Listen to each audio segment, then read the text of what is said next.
Good morning. Welcome to winter. Just curious, how many of you have ever even heard? Let's do this. How many of you have never heard of frozen fog? I've never heard of frozen fog, but there's a frozen fog warning in the northern counties, and I think it froze here too. At least it looked like that on the trees. Just a dreary day outside, so I'm glad to be in here in the warmth, aren't you? We're going to continue our series today called Christmas Unwrapped. And if you were here last week, I told you we are looking at different symbols of Christmas, different things that come out at Christmas and what they can mean to us as believers. Last week we covered something simple, and it was lights. So you got lights on the Christmas tree, you got lights going up in people's yards, or as Elijah calls them, colors. Today we're going to talk about the star. Because oftentimes on top of our Christmas trees, we'll put a star. Nowadays, I don't know when this started, but we put bows. There's a bow on my Christmas tree. There's a bow on my mother-in-law's Christmas tree. There's a bow on that Christmas tree. So I guess I could have talked about bows and what that could represent. But most of the time, you put stars on top of the Christmas tree. This is some type of Pinterest trend, I guess, that we started. But also a lot of times in the decorations you see in people's yards, you'll see a star. I think my uncle actually makes some of those stars, and then you can put lights on them. But I remember growing up, we had a star that would hang on our front porch, and in fact, Mom had it out when I went to pick up Elijah the other day, and it looked like that. And, you know, we've helped a bunch of churches, and so I've been in a lot of churches' junk closets, and I seem to always find this star, the exact same star, in every church's junk closet. So I don't know if that was something that maybe the government handed out to everybody at some point or something. I don't know. But it seems like everybody had that star. And that star, of course, represents the Star of Bethlehem that we're going to talk about today in Matthew chapter 2. Let's dive into it. Starting with the first two verses, introduces all the key characters here. It says, after Jesus was born in Bethlehem in Judea, during the time of King Herod, Magi from the east came to Jerusalem, and they asked, where is the one who has been born King of the Jews? We saw his star when it rose, and we have come to worship him. So let's take those first two verses to cover who are the people involved here. First person that we need to talk about is King Herod. Just start off with, he's not a good dude. He is the ruler of Judea, which is where the Jews were mainly centered, and he was placed there by Rome. He is not truly a king. He is not truly in power. He does everything at the Rome's beckoning. So he is what would be called a vassal king almost. He's also not the king of the Jews. He's just a self-proclaimed king of the Jews. He considered himself the king of the Jews because that's where the Jewish people were, where he would rule. The Jews did not view him that way. The Jews have very little respect for him. He's a bad guy. From history, and even in this story, we can tell that Herod was apparently a very paranoid ruler. He was so afraid at losing his throne and losing his power. And so any challenger to his throne, he would seek to destroy. In fact, I found this quote from historians I thought was fascinating. They said, it would be better to be one of Herod's pigs than one of his sons. Why is that? The pig can't take his throne, but a son can. And so it'd be better to be something that he's probably going to eat than to be his own flesh and born, because he would have them put to death because he didn't want anybody to come and take his throne. So Herod's not a good guy. The Magi come from the east. They were a class of people from the eastern nations, most likely from Babylon or Persia. Interesting that we just came out of the series in Daniel, where the Magi are key characters in the whole book of Daniel. In fact, Daniel himself was the leader of this class of people.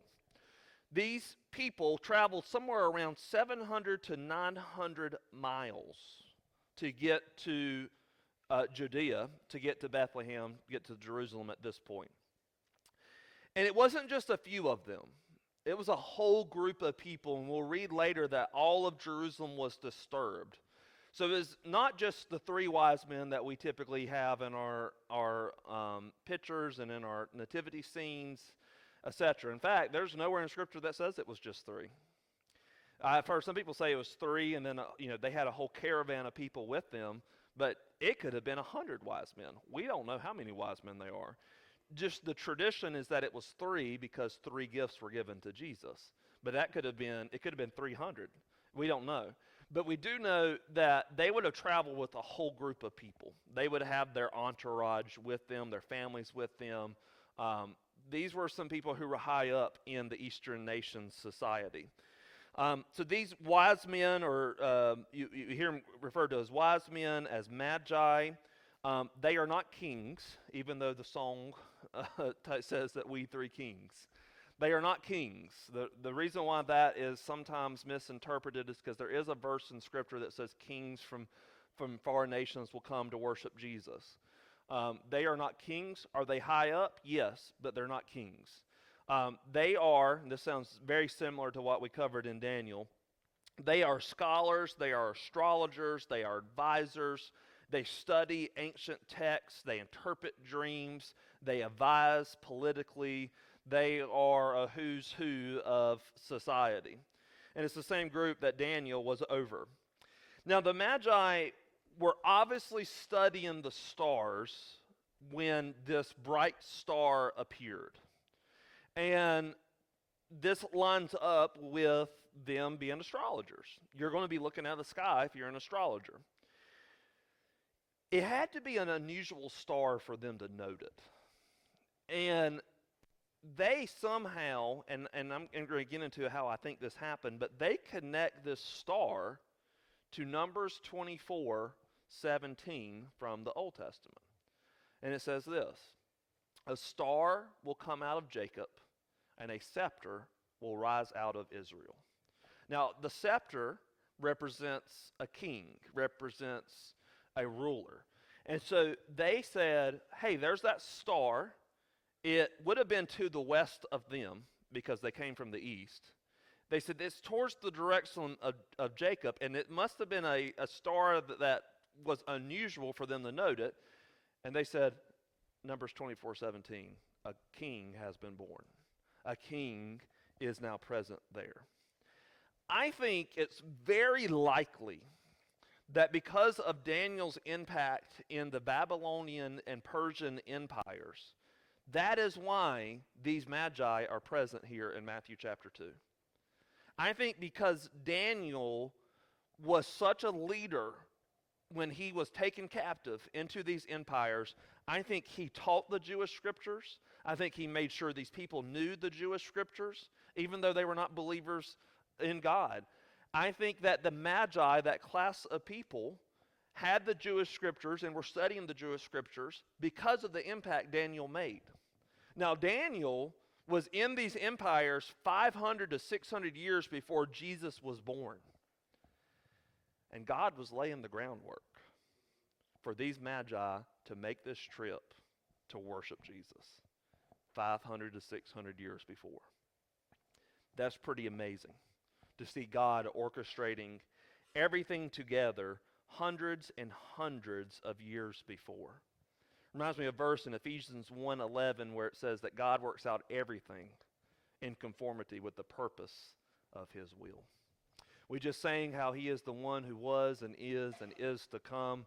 I read you the verse that he is the Alpha and the Omega, the beginning and the end. He can see the future. He can see 300 years down the road. He can see 500 years down the road. He knows exactly what needs to happen. And so what he was doing, I think, with Daniel and with Israel in Babylon and in the Persian Empire, he was setting up these magi to make this trip to worship Jesus that we're still reading about in 2025. And so I want you to keep that in mind as we continue to talk today, because it will come in key play later. So what was the star? Well, we know the star was very bright and unique for them to notice it. It would make sense for it had to been to the west of the Magi since they traveled from the east.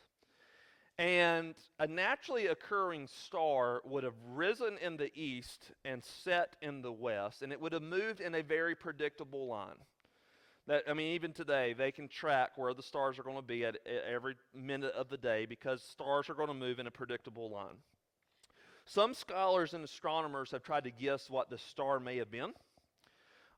In fact, I don't know how they determined this. I don't know if it's written down from history or if we have just had the technology to go back and track when these alignments could have taken place. But Jesus was born somewhere in the 7 BC to 2 BC time frame. We don't know exactly in that time frame, but somewhere in that time frame.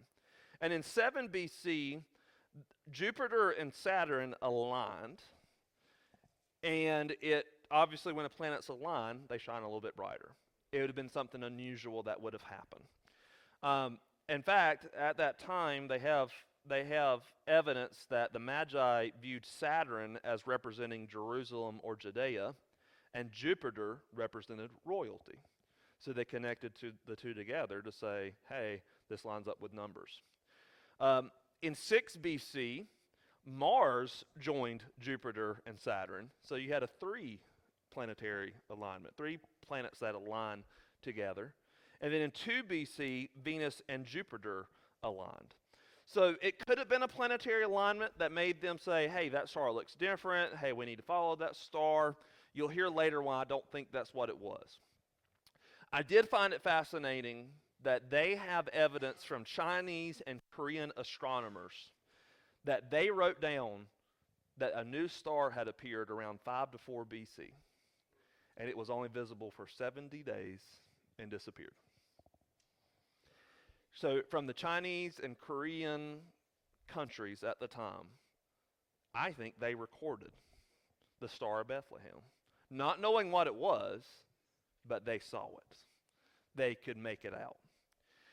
Yet this star doesn't meet the standard for a typical star because, we're going to skip a few verses here, then we'll head back.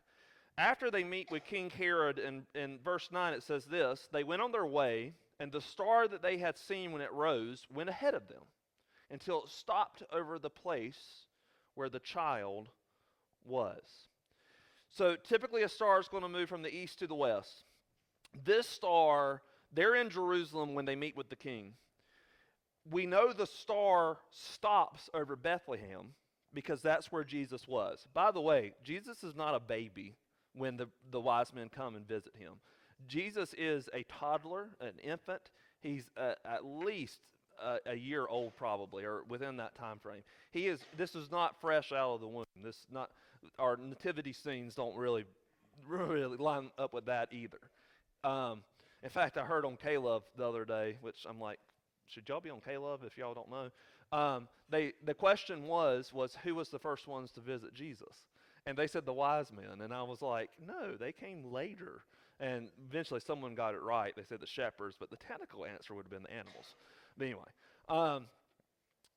this star moves from Jerusalem to Bethlehem. Now, Bethlehem is 6 miles south of Jerusalem. So this star does not move from west to east. This star moved from north to south, at least at this point.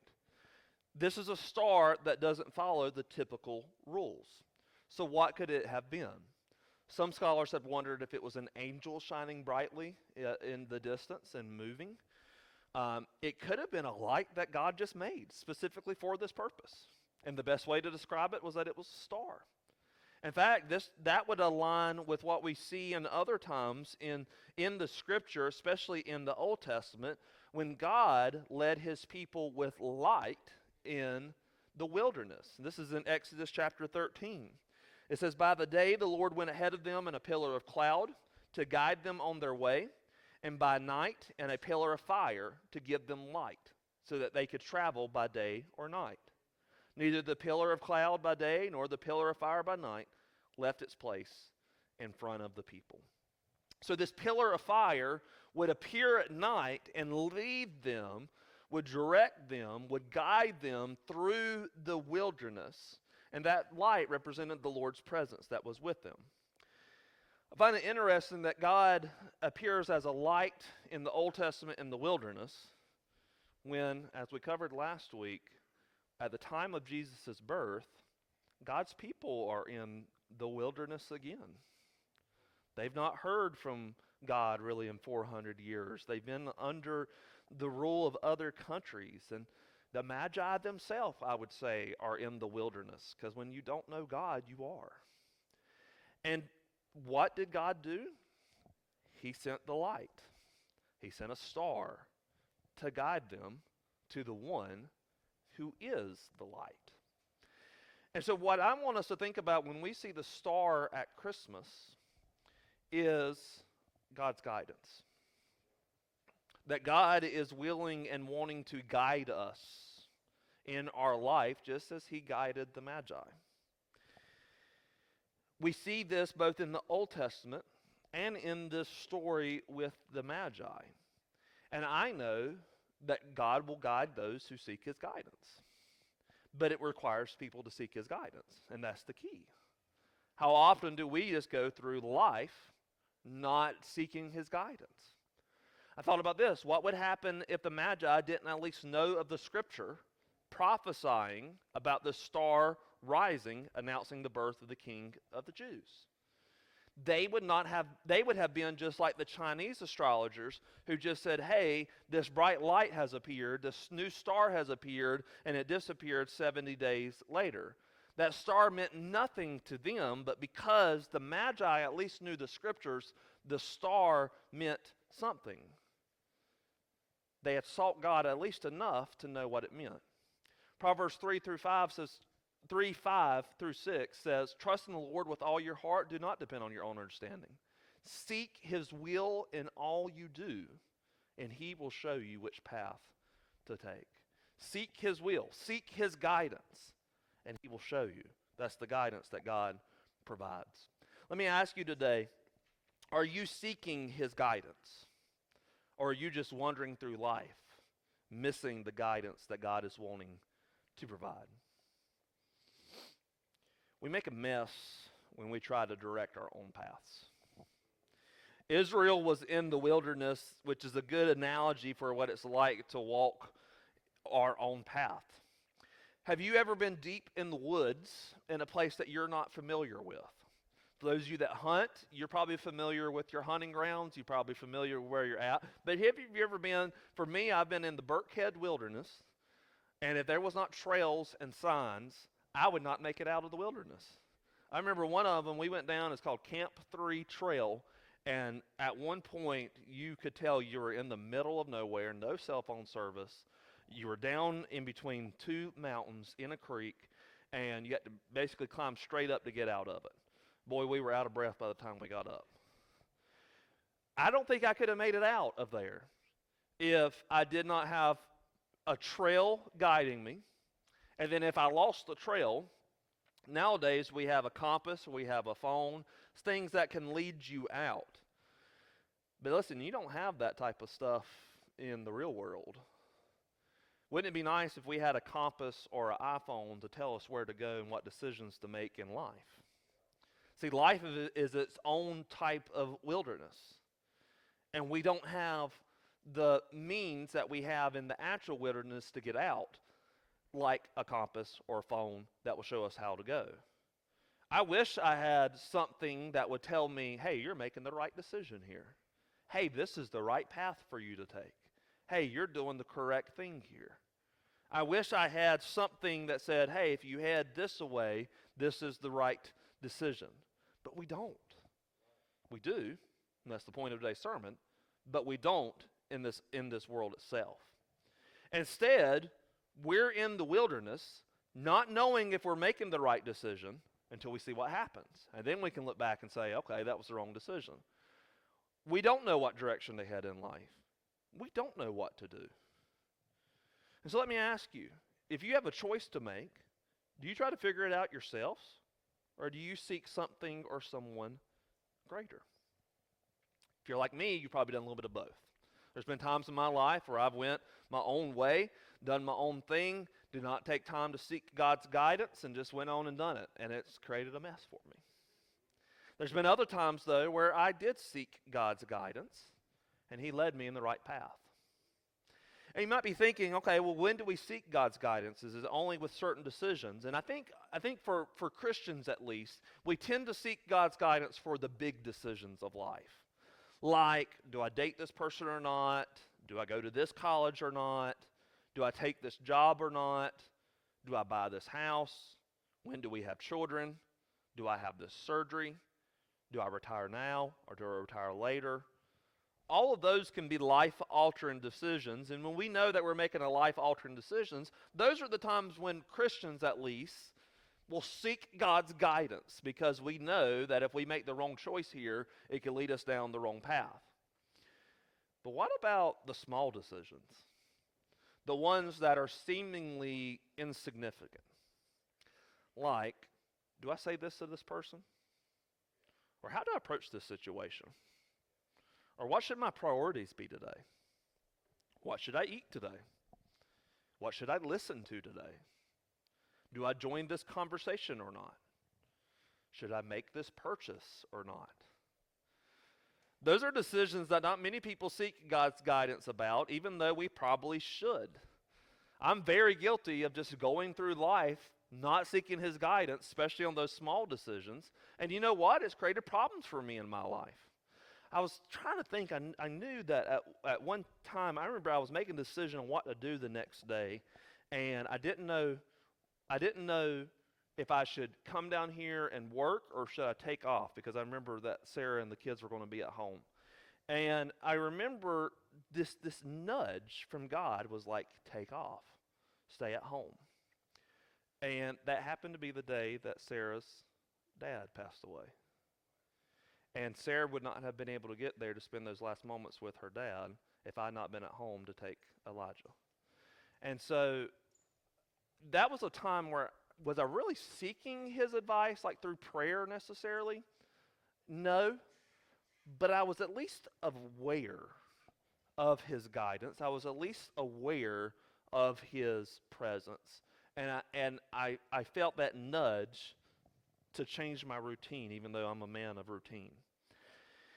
And so then I thought, well, okay, if I don't seek God's guidance at all times like I should, why do we not do that? Well, first, part of it is because I think we use our own wisdom. In fact, this is just me thinking, I wonder if the Magi used their own wisdom, and that's why they ended up in Jerusalem and not Bethlehem, where the star was. Because when you know the king has been born, it makes sense to go to the capital, and it makes sense to go to the palace to see this king. And so I wonder if the Magi were thinking, okay, we got to go to Jerusalem, the king of the Jews, that's their capital, that's where they're at. Let's go there and let's go worship this king. But we know for a fact that the star later leads them to Bethlehem and stops right over the house. So then my question becomes, did the star lead them to the wrong place at first and then lead them south? Or did they go to Jerusalem in their own pride and their own wisdom, and then God said, no, he's down here. And I thought maybe, okay, well, maybe they went to Jerusalem because they had to go to Jerusalem to fulfill some type of prophecy. Well, I could not find any prophecy that could only be fulfilled by the Magi going to Jerusalem. So I really think they kind of lost their eye on the star. And they said, okay, in Judea, go to Jerusalem, go see this king. And because they did that, they ended up meeting a bad king. And luckily, it didn't distract them for too long, but it did distract them a little bit, and we'll get to that in a second. I thought about how that applies in our own lives as well. I do know that we don't seek God's guidance like we should, and we start to use our own wisdom out of our own pride.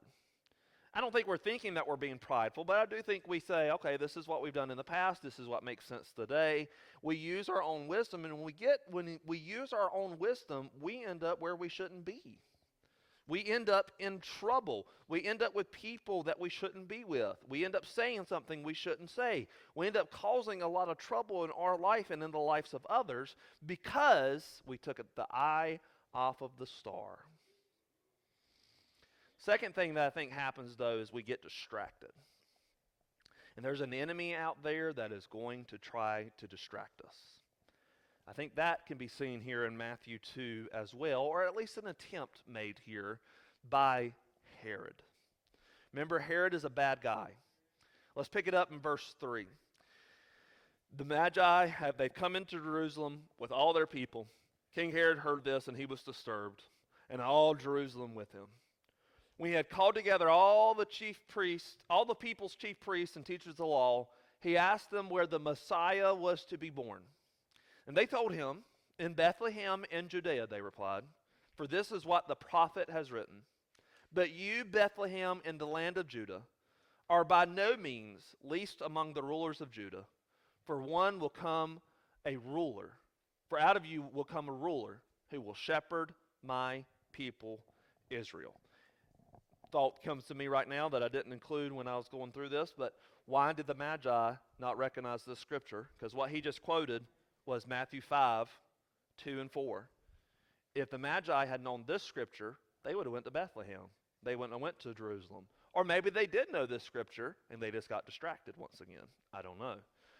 So Herod continues, verse 7 through 8. Herod called the Magi secretly, and they found out the exact time the star had appeared. He sent them to Bethlehem and said, go and search carefully for the child, and as soon as you find him, report to me, so that I too may go and worship him.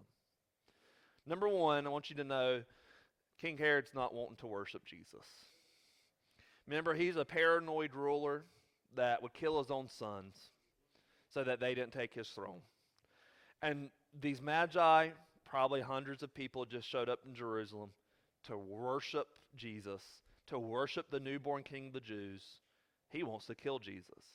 In fact, later on, he kills every male boy under 2 years old in this area. We know when King Herod's reign came to an end. That's how we know about the time Jesus was born. I think it was 2 BC, if I remember correctly. So we know Jesus was born for 2 BC. And for him to give that order, and that also tells us that Jesus was probably under 2 years old when that order was given. So number one, this is not so that Herod can worship him. It's so that Herod can kill him. Number two, all of this is just a distraction for the Magi. Who knows how long it took for Herod to call in his chief people and for them to go and study the scriptures and say he's supposed to be here, and then he calls the Magi in. I wonder, let's say days passed here and the Magi are wandering around Jerusalem wondering where this king is. I don't know necessarily what the Magi are doing, how long it took, but let's say that they're just wandering around saying, where is this king? When they could have just followed the star that's about to take them to Bethlehem, where the true king is. They got distracted. They're wasting time when they should be going straight to Jesus. I want you to know today that the devil is going to try to distract you as well. He's going to try to draw our attention away from following God's guidance. So I think the first thing that we have to do is we have to be aware of everything that could draw us away from God's guidance. And I'm about to give you a list here. Be aware of everything that could draw us away from God's guidance. There's a ton of different things that could lead us away from God, and I'm not going to cover them all, but what I am going to do, God really took me to Israel lost in the wilderness as an example for us. And so let's go and look. I'm not going to read the scriptures because it'll take too much time, but let's look at what led Israel away from God's guidance in the wilderness. Because if you know the story from the Old Testament, God might be guiding them, but they're not always following. They get distracted by all these things. And let's talk about some of those distractions. I'm just going to have a list up here. First distraction could be bad circumstances. For them, they didn't have food and they had enemies all around them. They got to the point where they said, can we go back to Egypt? Can we go back to slavery? because we don't have food here. For us, it might be sickness. It might be situations. It might be something in our life that's saying, I am distracted by this. I'm going to do what I think I need to do because I need to get out of this. Or at least need to numb this away or whatever. What really should happen is when the circumstances are bad, it should make us desperate enough to seek God before we do something or take something else. Second thing is the past. This one's key for me.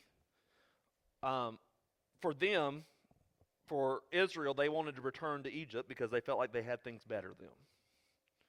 And little did they know the greatness that God had in store for them.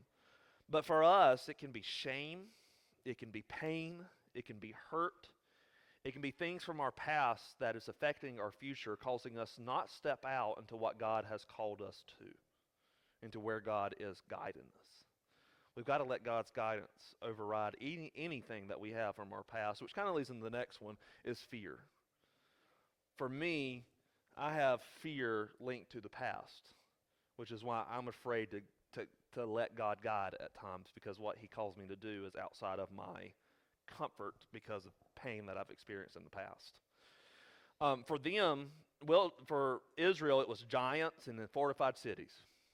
They were worried about all the enemies that were all around, so they had fear of all this. So we have fear of getting hurt. We have fear that we might make the wrong decision. We have fear that if you take this step, that things won't work out.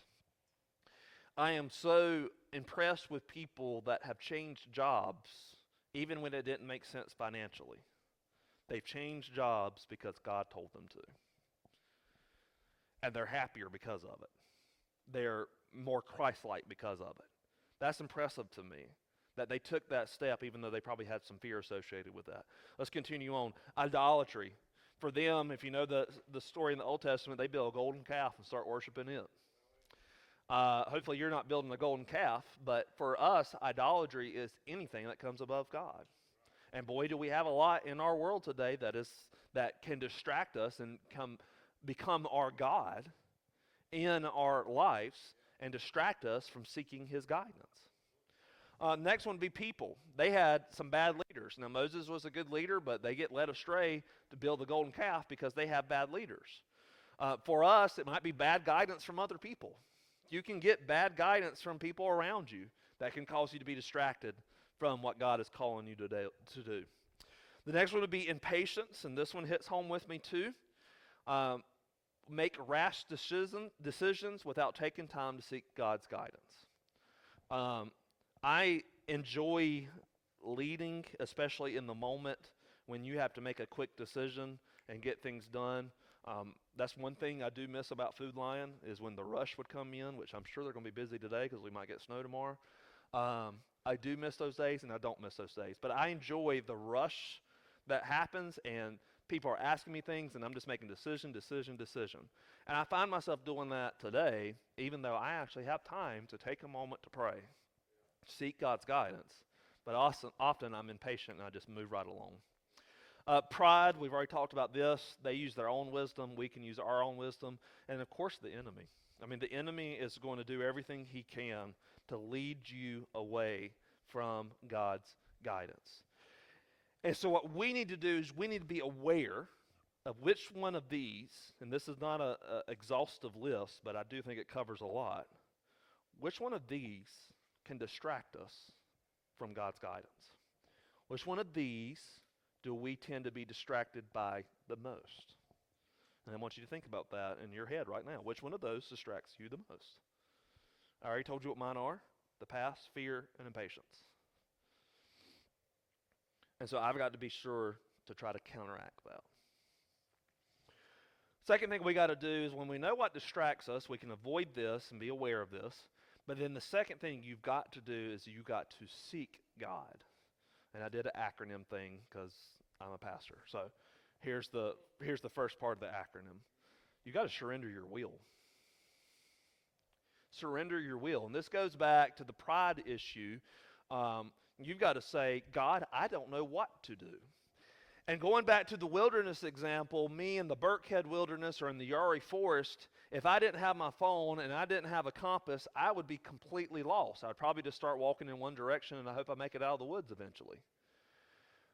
But in this life, if I picture this life as being like being in the Burkhead wilderness without any help, that's going to make me seek God more. And so I want you to think about life like that this is the wilderness, and that you don't have the power within yourself to make it out of this wilderness. You don't know the path to get out. And so you need to seek the one that does. That first starts with surrendering your will, saying, God, I don't know what I'm doing. God, I don't know how to live this life. God, I am desperate for your guidance. I bet you would be desperate if you spent 3 days in the wilderness and couldn't get out. Listen, you're just as desperate now without God's guidance as you would be then. So we need to surrender our will. Second thing we need to do is we need to engage in prayer. Now we're going to talk about how do you seek his guidance. Well, first it's by prayer. Simple conversation with God. God, I need guidance in this. God, I need help with this. Thought about James 1:5. If any of you lacks wisdom, you should ask God, who gives generously to all without finding fault, and it will be given to you. In other words, James says, just ask, and he will give you wisdom generously. Just ask for guidance, and he will give it to you. We don't take the moment to pray. We don't take the moment because we're impatient to say, God, what do you want me to do? What do I say here? Do I say this to this person, or do I say this to this person? Or do I not say anything? How do you want me to handle this situation? Now, we'll often go to God and pray about, hey, do I quit my job or do I not? Do I do this or do I not? But we need to take time throughout the day to engage in prayer. And then when we engage in prayer, it's not just about asking God, it's about taking time to listen to. Saying, I'm going to be still for a second.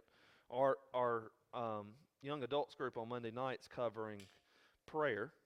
And what we covered this past week was that we need to start our prayer time with just stillness. And the book that we're working through talks about how that's a sacrifice that pleases God, that you're choosing to be still in a world that is hurried. How much does it please God to see us take time out of our day to engage him in prayer?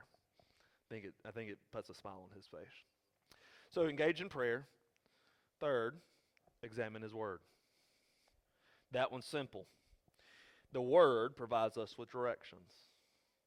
If we need guidance in our life, his word is there. In fact, Psalms 119:105 says, your word is a lamp for my feet and a light on my path. If you want to know, for example, there's some things that are very clear on how God is guiding us. If you have an enemy, do I slap them across the face or do I not? The word is clear. I don't do what I want to do. Instead, I love my enemy and I turn the other cheek. So the word is clear on some things.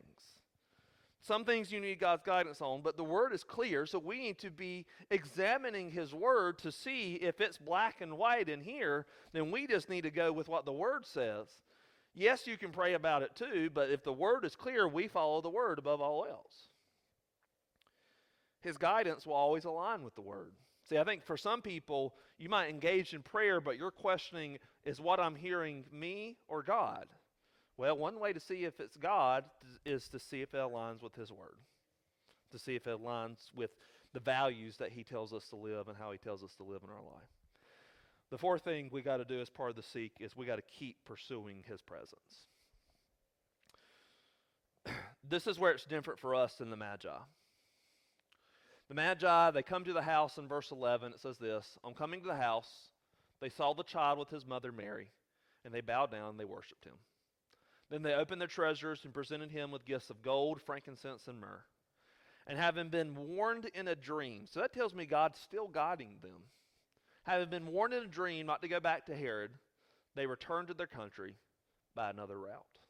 So they didn't go up through Jerusalem, they went a different way. So they came and they presented their gifts to Jesus. They worshiped Jesus. Scripture tells us they bowed down and worshiped him. They obviously have great respect for who Jesus is and as the King of the Jews, and maybe even as God. We don't know. I don't think that they probably view Jesus very much like Nebuchadnezzar viewed Daniel's God, as just another god in a pantheon of gods.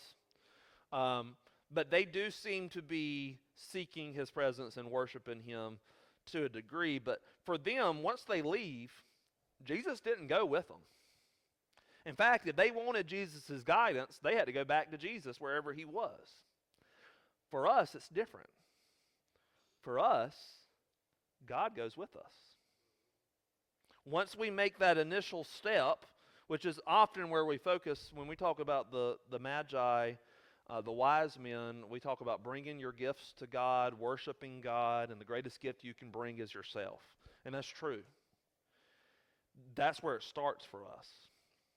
You pursue his presence, and the great thing is once you pursue his presence, he goes with you. So for that, Scripture says he indwells within us and he comes with us. John 16:13, Jesus says, when he, the Spirit of truth, comes, he will guide you into all the truth. Paul tells us the Spirit lives in us. So the great thing about us today in 2025 is that we don't have to go to a certain place to seek God's guidance. Instead, we have the person within us that will guide us. We just have to be aware of his guidance. We have to be aware of his presence. We have to continually be aware of his presence. And so this is something that we've got to do daily. You've got to keep pursuing his presence, keep pursuing his guidance in our life. And for us, I think that's in two ways. First, it's in the intentional ways, which is engaging in prayer and examining his word. But also, I think it's what's called practicing the presence of God. Being aware that God is with you and being aware of those little nudges that God could give. A good example for me would be the day that I decided to stay at home, the same day that Sarah's father passed away. That was God giving me a nudge that I just happened to be aware of because I knew God was there. And so, recap for you. Worship team, you can come on up. The star represents God's guidance. We need to be aware of everything that can distract us from God's guidance. We need to surrender our will, engage him in prayer, examine his word, keep pursuing his presence. But the way I want to end is just emphasizing, where does this start? It starts with the word that's over here, seeking God. More than that, it's not just about seeking God when you need him, like you're Aladdin looking for the genie in the bottle. It's about seeking God as the Lord of the universe. It's about seeking God not out of selfish motives, not just because you want him to do what you want him to do. Instead, you seek him because you want to worship him. You want to make him the king of your life, the Lord of your life, and you want to follow everything he says. For the Magi, I don't know exactly. They've obviously came to worship him, but we don't know if they truly made him the Lord of their life. But we can. But you have to worship him. In fact, I would say, if worship is our focus, guidance will be the byproduct. If we truly seek him to worship him, he will guide us because he will be with us. We just got to keep worshiping him. And so the way we're going to end today is by singing, Here I Am to Worship. And I like this song because the importance is, Lord, here I am. I'm here to worship you. God, I'm here in your presence. God, guide me. God, make me who you want me to be. Use me how you want to use me. I'm here to worship you. And so guide me. And so I don't know today if you're searching for guidance, if you have a major decision to make, or if you're just kind of going through the busyness of Christmas like many of us, and you need to take the moment just to worship God. Be reminded of his presence, and be reminded that he wants to guide you. You need to seek His guidance, and He'll guide you. Let's go.